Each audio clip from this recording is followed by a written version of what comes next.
Hey folks, Pastor Bruce here with you, and I wanted to give you a Bible passage to help frame your discussion on racial reconciliation.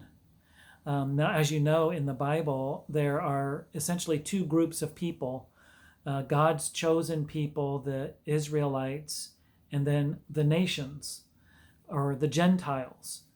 And this passage in Ephesians chapter 2 talks about how Christ has actually brought reconciliation to Jews and Gentiles in a way that people never thought could happen. So listen to this passage, starting with in Ephesians chapter 2, verse 12. And he's talking to the Gentiles. Remember that you were at that time separated from Christ, alienated from the commonwealth of Israel, strangers to the covenants of promise, having no hope and without God in the world.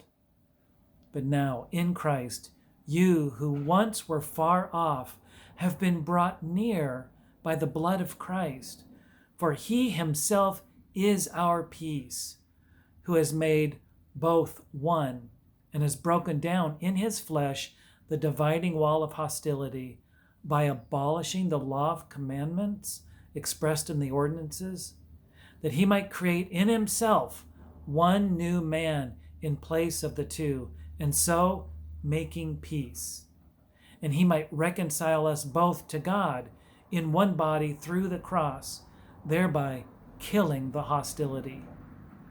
Well, I hope that you examine this passage more closely and allow the Bible to help frame the categories that you're talking about in the concept of racial reconciliation.